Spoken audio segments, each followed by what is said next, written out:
Hey, it's Paul-Anthony from Ink Different Tattoos and the Ink Different Tattoos podcast. And today we're at the Philadelphia convention, where we're going to introduce you to the people and personalities that make it happen. Welcome to the Convention Connection.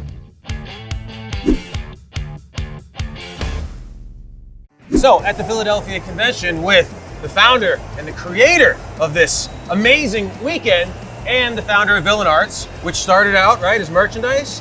And I've always been impressed by your entrepreneurial journey.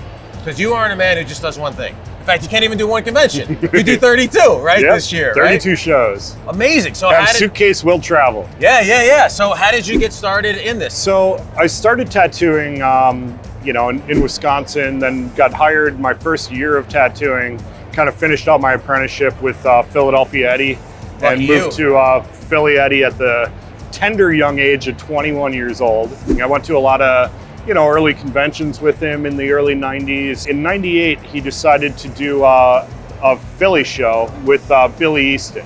And then in 2003, Eddie retired. He sold all of the shops to the guys that were running the shops. And I said, hey, Ed, can I take a crack at the convention?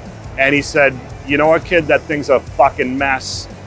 You can have it, but I don't know if the city will let you have it. 2003, I decided to move the show from the airport hotels. The show had gotten a little bit too big and crazy down there. I moved it to Center City and then just started really growing the show, advertising it to the general public, because at that point, the tattoo conventions in the mid-90s were more just industry people and collectors that would come and get, it would be like more tattooers would be getting tattooed by more famous tattooers at the shows. Right. And they're at little airport hotels, and they're really small little intimate gatherings of, that and, some collectors and some, but it wasn't like advertised or invited to the mainstream. It wasn't breaking our industry open to, like new clients. Right. And, I came in and I said, I want to invite the public that I tattoo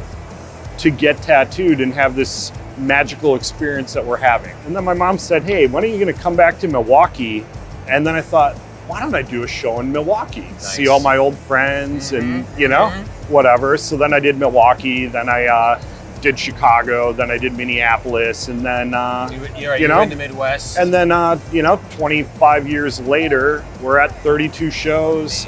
Amazing. I've done Toronto. I'm doing a Europe show next year. Going to Maine in 3 weeks. I'm going to eat my age in oysters. Nice. I love those little cold critters. For sure. And every time there's a convention that Villain Arts is putting on, I know it because if I'm driving down the highway, I see billboards. Like, you really shine a light, on tattooing in a hardcore way. And it's great to hear you talk about that was so much of your motivation is to bring the public in. Because you always know when one of your festivals is happening. Tattooing, like any other business, is supply and demand.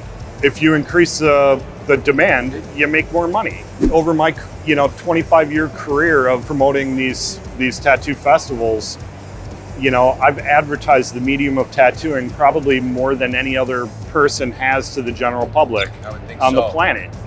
More people get tattooed from my career's effort than anybody else. Yeah. Like all the Instagrams and content creators now, it's just such a rich experience of our culture now that everyone's getting tattooed. And it's beautiful. I'm happy to, have been able to be in a time and place to have a little contribution to tattooing's popularity and helping, grow the demand for tattooing. I mean, you're carrying the torch from one, generation to the next. You're the bridge between the past and the future, right? And then just, we got the news last night that Jack Rudy passed away. Yeah, working for Eddie gave me access to all these, amazing guys, and seeing, guys like Jack Rudy who, just paved the way for black and gray fine line, popularized and set a standard for what that tattooing should be and what it should look like. It was amazing, his contributions to tattooing, the medium, a flair and a style. And Jack was right there in developing, and one of the most famous people for it. He was one of the first guys doing really mixing sculpted lining with the fine line black and gray, so it wasn't too chunky, but it was beautiful. And he really helped push, those styles, and was just a giant influence to, what really is now, West Coast black and gray. He was an anchor, and he'll be sorely missed. And I'm really happy that people like Jack Rudy were able to influence so many people and push tattooing into another level that it wouldn't have been without it. Incredible influence, legend of a man. And speaking of personality and flash and iconic, what's up, man? Yeah. You stand out, and I love it. This environment totally supports your full self-expression, and it looks like, where did you get this? Like, this thing stands out. Like, what's up? This is the GOAT. Yeah. Well, I mean, tattooing for 33 years takes a little toll on your body. Okay.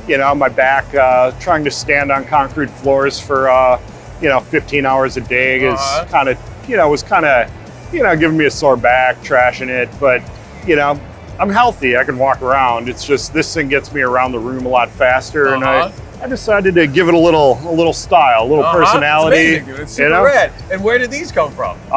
This is from an African impala skull. Put a little hat on him. It's got a little matching hat. And then nobody's getting in your way, so to speak. Yeah, run them over. You've created such amazing good vibes here, man. Everyone that I've talked to is just like, Troy. Like, you're making such an impact, and you're doing such great things to help people be able to make a living from their art and be able to pull people in, to the tattoo industry. Pulling the public in, you got to give them a good experience. I have Sideshow acts, Guinness Book of World Record holders, amazing entertainment, live human suspension where people are, hanging from the ceiling with pierced through their body. It's absolutely mind-blowing stuff that, people have never seen before. And they come here, they have a really good time. They come back, they get tattooed. They, they have a good experience, and it grows. Yeah. And it just keeps growing. There's artists from, 20 some countries here. There's, 30 some Ink Master TV celebrity stars here. We got, the guys from VH1 Black Ink here. We got, there's just so many things to see, people to meet, and experiences to have at the shows. And so I know you got to go because you're the busiest man here. But for everyone who hasn't already bought tickets to the other Villain Arts conventions that are coming this year, get them. Get them now. Yeah. This is the place to be. Thank you, dude. Thank you for your time. I really appreciate it, man. Yeah. I hope you enjoyed that interview. If you did, please like, subscribe, share it, tell your friends about it. Watch the next interview right here.